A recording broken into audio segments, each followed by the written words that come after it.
Olá, caro amigo prevencionista, aqui quem fala é George Trindade, especialista em gestão de segurança do trabalho, e vamos falar hoje sobre um tema extremamente importante. Vamos falar sobre as três principais falhas na hora de se investigar um acidente do trabalho. Então fique comigo até o final desse vídeo se você quer saber quais são as três principais falhas.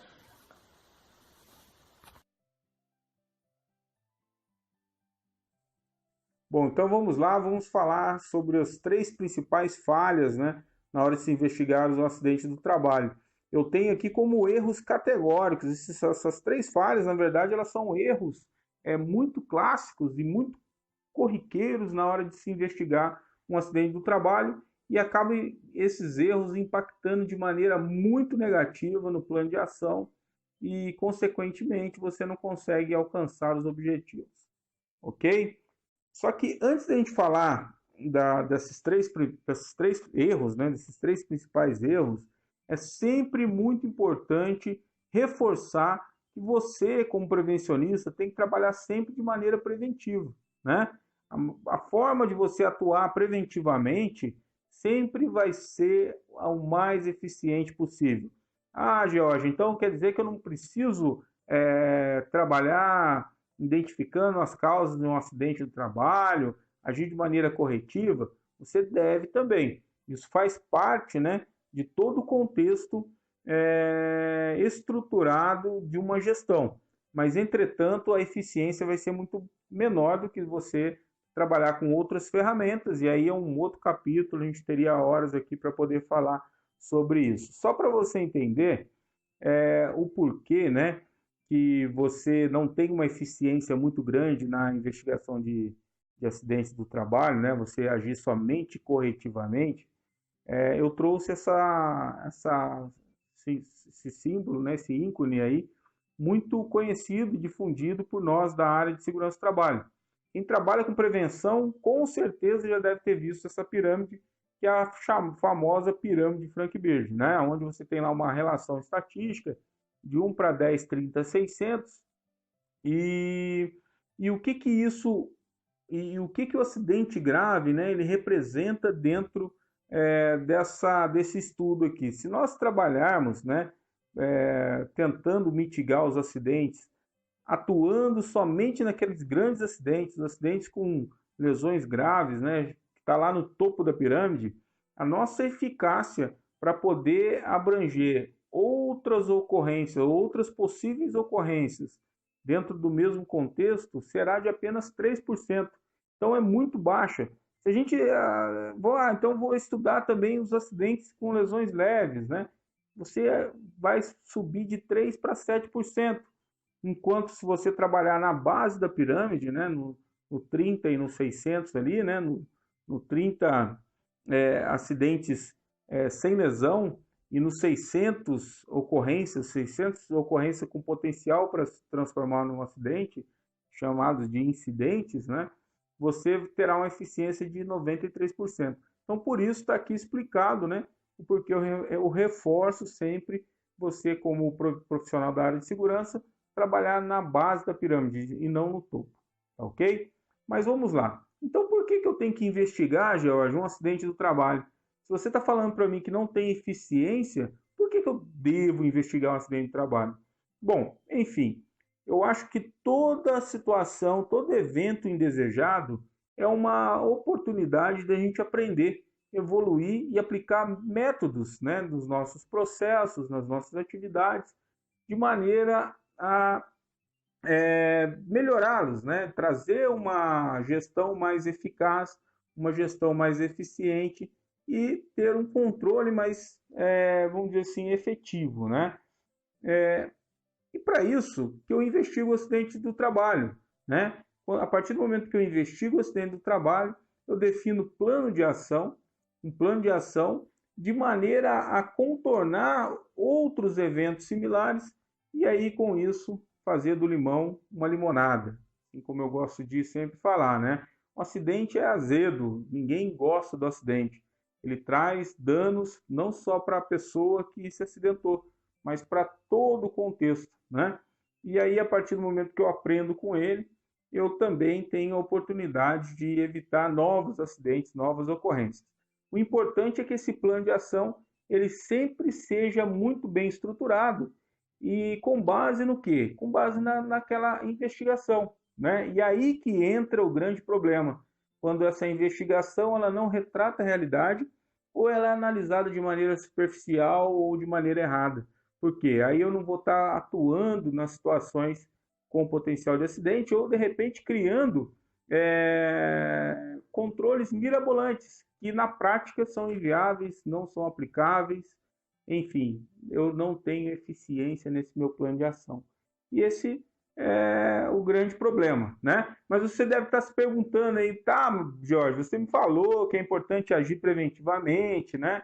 Que é a maneira mais eficiente, mas quais são os 3 erros, né? Eu quero saber quais são esses 3 erros. Então vamos lá, você está preparado aí, meu camarada? Você está preparado aí, meu colega prevencionista? Então vamos falar, então, quais são esses 3 principais erros na hora de se investigar um acidente do trabalho.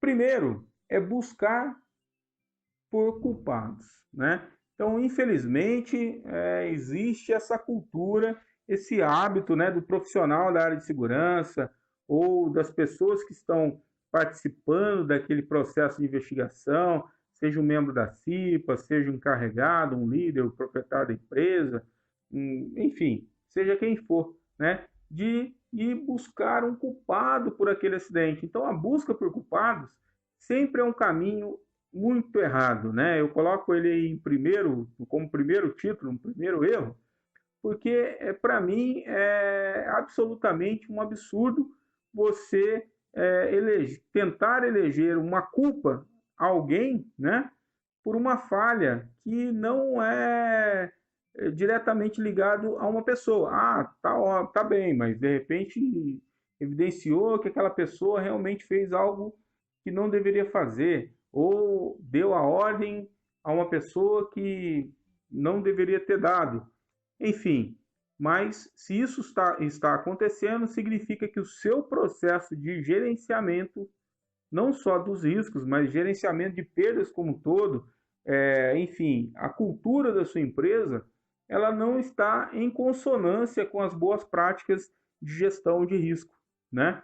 Por quê? Porque quando existe um acidente, o acidente nada mais é, né, do que a materialização da falha de controles, né? Então, se alguém deu uma ordem errada, ou se alguém fez algo errado, se a gente for voltar lá no início da apresentação, estatisticamente aconteceu outras vezes.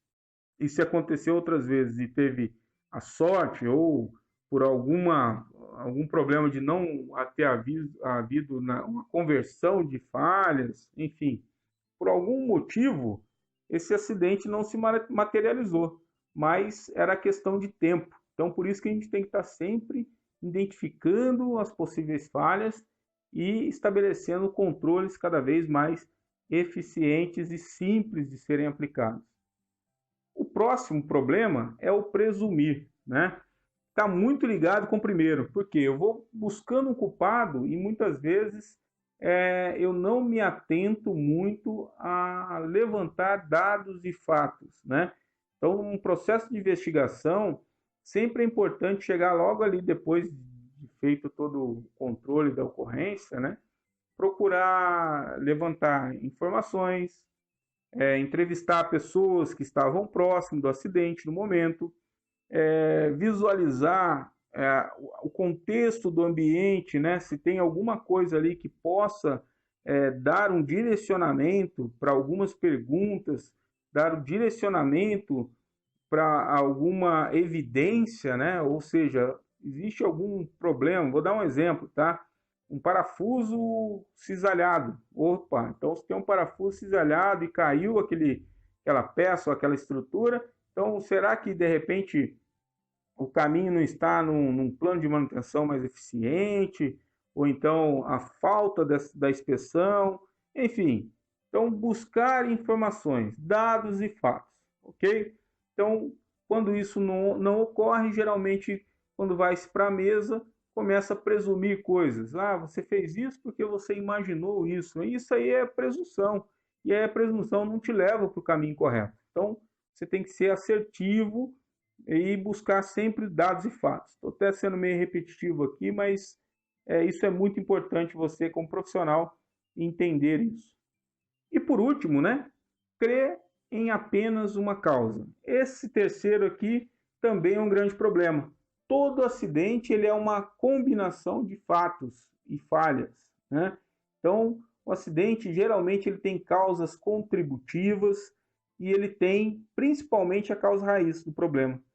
Então, a causa raiz do problema é aquela causa que você pode eleger como a principal causa, mas com certeza ocorreram outras causas, que a gente chama de causas contributivas, ou seja, elas contribuíram e convergiram naquele momento para que aquele acidente acontecesse, ok? Então, as causas, elas têm que ser analisadas, porque com base nas causas analisadas é onde você vai aplicar, né, os controles. Então, seu plano de ação, né, como a gente viu em alguns slides anteriores, ele vai estar muito permeado a essa questão, né, de causa, e aí, tendo essa causa, você vai trabalhar controles, e esses controles eles têm que ser, importante isso daí, anotem, ser abrangentes, né?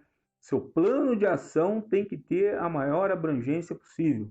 E depois de implementado, tem que ser verificado a análise de eficácia, porque não quer dizer que você analisou, implementou controles, que esses controles são eficazes. Você pode ter se perdido no meio desse processo, né? Pode ter errado em algum ponto. E aí se faz muito importante você estar fazendo essa verificação de eficácia. Será que realmente aquela ação é eficaz? E aí, de repente, usar outros métodos, né, como um RASOP, como algum outro, um MOTIF, algum outro método combinado com com esse seu plano, para poder identificar realmente a eficácia disso e se está sendo implementado aquilo que você, né, idealizou como controle. Porque também não adianta eu ter um controle muito bem estruturado, muito bem desenhado no papel, mas na prática ninguém está fazendo porque é inviável muitas vezes. Então, tem que avaliar também a viabilidade desse seu plano de ação. Tá ok, gente? Então é isso aí. Essas são as 3 primeiras dicas aí. Espero que tenha. Minha bateria está acabando aqui, né? Então eu espero que tenha aí auxiliado vocês desenvolver um senso crítico com relação a um caminho, né? E peço para vocês seguir aí nós aí da diretiva, eu, George, aí aqui estão os meus contatos, né? Meu Instagram, YouTube, meu Skype, meu e-mail, Facebook e WhatsApp para você, né, seguir a gente aí nas redes, trocar uma figurinha, tiver alguma dúvida, alguma sugestão de algum tema novo, a gente está aí à disposição, tá ok? Lembrando que na semana que vem eu vou estar falando sobre ponte rolante e plataforma de trabalho aéreo. Qual que é o conteúdo programático que eu preciso estabelecer? Você tem certeza de qual que é o conteúdo? Então é isso aí. Essa é a narrativa do próximo encontro aí, tá ok? Então acesse lá o YouTube, acione o sininho, porque na hora que pingar lá o próximo vídeo, você vai estar por dentro. Muito obrigado aí e até a próxima. Lembre-se, o acidente ocorre onde falha a prevenção. Muito obrigado.